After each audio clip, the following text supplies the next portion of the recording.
Picture this for a moment, Chiefs Kingdom. A future Hall of Famer, red and gold etched into his legacy, standing at the crossroads of one of the toughest decisions any athlete can make. Not a decision about money. Not about fame. Not even about chasing another ring.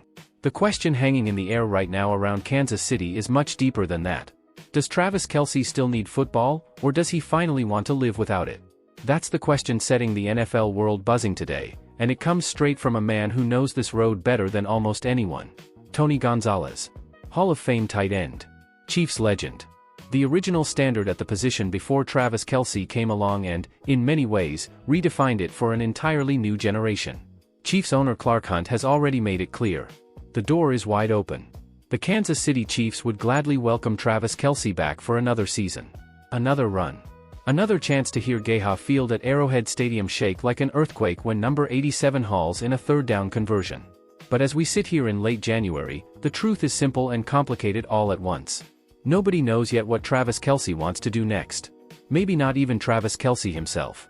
Tony Gonzalez recently sat down with Sports Illustrated and offered a brutally honest, refreshingly real look into the mindset of a legendary tight end at this stage of a career. And listen closely to his words, because they cut through the noise. Football is not fun, Gonzalez said. It's not a fun thing to do, to go out and play another football season, go out there and get hit in practices. That's not coming from a critic.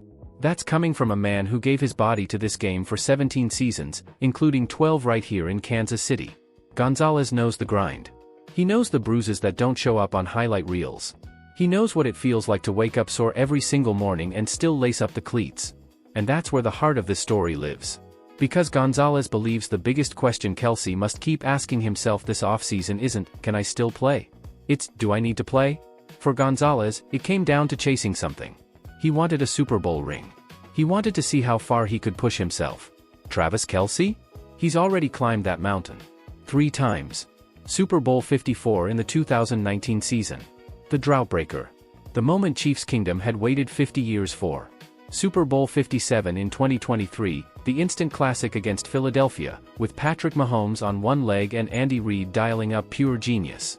And then Super Bowl 58 in 2024, cementing this era as nothing short of a dynasty. Under Andy Reid, the Chiefs have become the gold standard of the modern NFL. Creative offense. Disciplined defense. Calm under pressure. And at the center of it all for nearly a decade now has been the connection between Patrick Mahomes and Travis Kelce. Quarterback and tight end. Play calling leader and security blanket. Backyard football instincts mixed with surgical precision. Kelce's resume speaks for itself. Multiple All-Pro selections. More postseason receiving yards than any player in NFL history. Countless clutch moments in the red zone, that critical area inside the opponent's 20-yard line where games are won and lost. Option routes that left defenders guessing. No-look passes from Mahomes that only Kelce seemed to expect. What a ride it's been. But here's the reality Tony Gonzalez laid bare. Travis Kelce doesn't need football financially. Not even close. Back in August of 2024, Travis and his brother Jason Kelce signed a reported deal worth over $100 million with Amazon's Wondery for their wildly popular New Heights podcast. A podcast that's become part sports talk, part family comedy, and part pop culture phenomenon. On top of that, Travis has dipped his toes into acting, hosted high-profile shows, and has what many believe is a future NFL analyst job waiting for him the moment he wants it. And then there's the off-field spotlight that's followed him into entirely new territory. Kelce's relationship with global entertainment superstar Taylor Swift has turned him into one of the most recognizable athletes on the planet. Stadium shots. Camera cutaways. Jersey sales skyrocketing. And now, reports suggest the two are planning a wedding this coming June. So when Gonzalez says Kelce isn't chasing money, fame, or even another ring, he means it. This is about identity. This is about DNA. For him, Gonzalez explained, it's going to be something like he needs to come back, like it's part of his DNA. Like, I'm just not ready, I can't see my life without this game. That hits hard, because it rings true for so many greats. Football becomes more than a job. It becomes routine, purpose, brotherhood, the locker room, the preparation. The adrenaline on Sundays when Arrowhead is roaring, the tomahawk chop echoing through the cold Midwest air, one of the loudest environments in all of sports. And here's another layer to this story.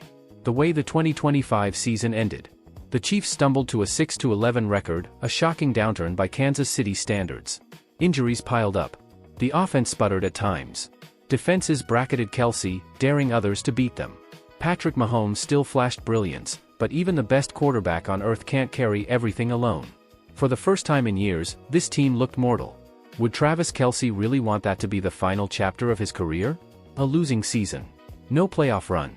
No last March through January football. Gonzalez hinted that might weigh heavily on him.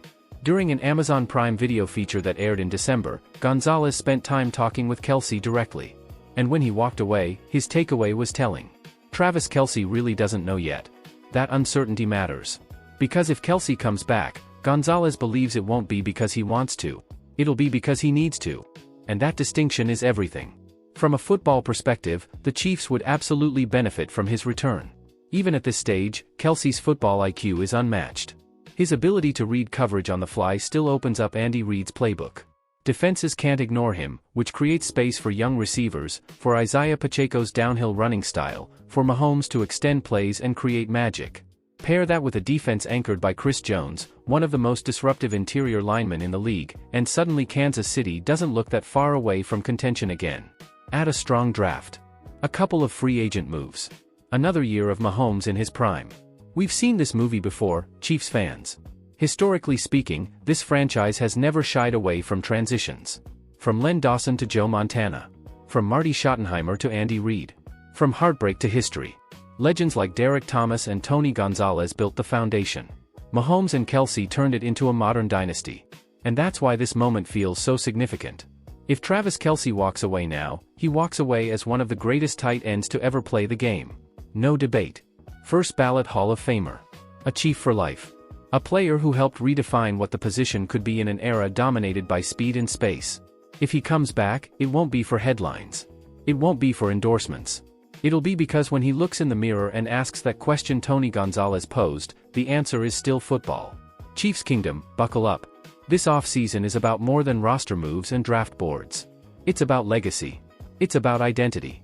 And it's about whether one of the most iconic figures in Kansas City sports history has one more chapter left to write. Because if there's one thing we've learned over the years, it's this. Never count out the Kansas City Chiefs. Never count out Andy Reid. And never, ever count out Travis Kelce until he tells you himself he's done. Stay locked in. Stay loud. And keep that red and gold pride strong.